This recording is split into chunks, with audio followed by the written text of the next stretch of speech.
ದಕ್ಷಿಣ ಕನ್ನಡ ಜಿಲ್ಲೆಯಲ್ಲಿ ಮಳೆ ಸಿಡಿಲ ಅಬ್ಬರ ಜೋರಾಗಿದೆ. ದೇವಸ್ಥಾನದ ಗರ್ಭಗುಡಿಗೆ ಸಿಡಿಲು ಬಡಿದಿದೆ. ಸಿಡಿಲಿಗೆ ಛಿದ್ರಗೊಂಡು ನೆಲಕ್ಕಪ್ಪಳಿಸಿದ ಪ್ರಾಕಾರದ ಶಿಲೆ. ಬಂಟ್ವಾಳ ತಾಲೂಕಿನ ಮಣಿನಾಲ್ಕೂರು ಗ್ರಾಮದಲ್ಲಿ ಆಗಿರುವಂತಹ ಘಟನೆ ಇದು. ಮಹಾವಿಷ್ಣು ಮೂರ್ತಿ ದೇವಾಲಯದ ಗರ್ಭಗುಡಿಯ ಪ್ರಾಕಾರ ಧ್ವಂಸವಾಗಿದೆ. ದಕ್ಷಿಣ ಕನ್ನಡ ಜಿಲ್ಲೆಯಲ್ಲಿ ಮಳೆ ಸಿಡಿಲ ಅಬ್ಬರ ಜೋರಾಗಿದೆ. ದೇವಸ್ಥಾನದ ಗರ್ಭಗುಡಿಗೆ ಸಿಡಿಲು ಬಡಿದಿರುವಂಥದ್ದು ಗಮನಿಸ್ತಾ ಇದ್ದೀವಿ. ಇದರಿಂದಾಗಿ ಆಗಿರುವಂತಹ ಅನಾಹುತ. ಸಿಡಿಲಿಗೆ ಪ್ರಾಕಾರದ ಶಿಲೆ ಛಿದ್ರಗೊಂಡಿದೆ. ಬಂಟ್ವಾಳ ತಾಲೂಕಿನ ಮಣಿನಾಲ್ಕೂರು ಗ್ರಾಮದಲ್ಲಿ ಸಿಡಿಲು ಬಡಿದಿರುವಂಥದ್ದು. ದೇವಸ್ಥಾನಕ್ಕೆ ಸಿಡಿಲು ಬಡಿದಿದೆ. ಇನ್ನು ಮಳೆ ಅಬ್ಬರಕ್ಕೆ ತತ್ತರಿಸಿದ ಹಾವೇರಿ ನಗರ. ಭಾರೀ ಮಳೆಯಿಂದಾಗಿ ಪೊಲೀಸ್ ಠಾಣೆಗೆ ನೀರು ನುಗ್ಗಿದೆ. ಹಾವೇರಿ ನಗರ ಪೊಲೀಸ್ ಠಾಣೆ ಆವರಣ ಜಲಾವೃತವಾಗಿದೆ. ಆವರಣದಲ್ಲಿದ್ದ ನೀರು ತೆರವುಗೊಳಿಸುವುದಕ್ಕೆ ಪೊಲೀಸರು ಪರದಾಡಿದ್ದಾರೆ. ಪೊಲೀಸ್ ಠಾಣೆಗೇನೆ ನೀರು ನುಗ್ಗಿದೆ. ಹಾವೇರಿಯಲ್ಲೂ ಕೂಡ ಭಾರೀ ಮಳೆಯಾಗಿದೆ. ಇದರಿಂದ ಸಾಕಷ್ಟು ಅವಾಂತರ ಆಗಿರುವಂಥದ್ದು ಗಮನಿಸ್ತಾ ಇದ್ದೀವಿ. ಮೋಟ್ರ್ ಇಟ್ಬಿಟ್ಟು ಪೊಲೀಸ್ ಠಾಣೆ ಒಳಗಡೆ ಬಂದಿರುವಂಥ ನೀರನ್ನು ಆಚೆ ಹಾಕ್ತಾ ಇದ್ದಾರೆ. ಅಂತಹ ಒಂದು ಪರಿಸ್ಥಿತಿ ಬಂದಿರುವಂಥದ್ದು. ಹಾವೇರಿ ನಗರ ಪೊಲೀಸ್ ಠಾಣೆ ಆವರಣ ಜಲಾವೃತವಾಗಿತ್ತು. ನಿರಂತರವಾಗಿ ಸುರಿದಂಥ ಮಳೆಯಿಂದಾಗಿ ಗಮನಿಸ್ತಾ ಇದ್ದೀವಿ. ಹೊರಭಾಗದಲ್ಲಿ ನಿಲ್ಲಿಸಿರುವಂಥ ವಾಹನಗಳು ಕೂಡ ಸಂಪೂರ್ಣವಾಗಿ ಮುಳುಗಡೆಯಾಗಿದೆ. ಇನ್ನು ಭಾರೀ ಮಳೆಗೆ ಹಾವೇರಿಯ ಬ್ಯಾಡಗಿ ಮಾರ್ಕೆಟ್ ಜಲಾವೃತವಾಗಿದೆ. ಮಾರುಕಟ್ಟೆ ರಸ್ತೆಯ ಮೇಲೆ 2 ಅಡಿಯಷ್ಟು ನೀರು ನಿಂತಿದೆ.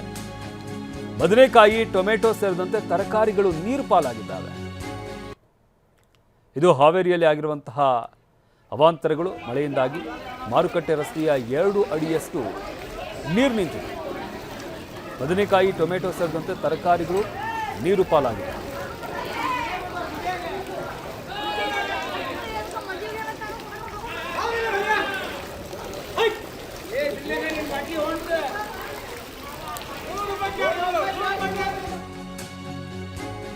ಇನ್ನು ವರುಣಾರ್ಭಟಕ್ಕೆ 3 ಎಕರೆ ಬಾಳೆ ಬೆಳೆ ನಾಶ ಆಗಿದೆ. ಕೊಪ್ಪಳ ತಾಲೂಕಿನ ಬಿ ಹೊಸಳ್ಳಿ ಗ್ರಾಮದಲ್ಲಿ ಆಗಿರುವಂತಹ ಅವಾಂತರ ಇದು. ಹುಲಿಗೆವ್ವ ನಿಂಗಪ್ಪ ಇಟಗಿ ಎನ್ನುವವರ ಬಾಳೆ ಬೆಳೆ ನಾಶ ಆಗಿದೆ. ಕೊಪ್ಪಳದ ಮುದ್ದಾಬಳ್ಳಿಯಲ್ಲಿ ಧರೆಗೆ ಉರುಳಿರುವಂತಹ ಮರಗಳು. ಕೊಪ್ಪಳದಲ್ಲೂ ಕೂಡ ಭಾರೀ ಬಿರುಗಾಳಿ ಸಹಿತ ಮಳೆಯಿಂದಾಗಿ ಸಾಕಷ್ಟು ಅವಾಂತರ ಸೃಷ್ಟಿಯಾಗಿರುವಂಥದ್ದು. ಹುಲಿಗೆವ್ವ ನಿಂಗಪ್ಪ ಇಟಗಿ ಎನ್ನುವವರ 3 ಎಕರೆ ಬಾಳೆ ಬೆಳೆ ನಾಶವಾಗಿದೆ. ಕೊಪ್ಪಳದ ಮುದ್ದಾಬಳ್ಳಿಯಲ್ಲಿ ಮರಗಳು ಧರೆಗೆ ಉರುಳಿರುವಂಥದ್ದು ಗಮನಿಸ್ತಾ ಇದ್ದೀವಿ. ಯಾವ ರೀತಿಯಾಗಿ ಸಂಪೂರ್ಣವಾಗಿ ಬಾಳೆ ಗಿಡಗಳು ದರಶಾಹಿ ಆಗಿದೆ ಅನ್ನೋದನ್ನು. ಸುಮಾರು 3 ಎಕರೆಯಲ್ಲಿ ಬೆಳೆದಿದ್ದಂತಹ ಬೆಳೆ ಇದು. ಅದು ಈಗ ಸಂಪೂರ್ಣವಾಗಿ ನಾಶವಾಗಿದೆ.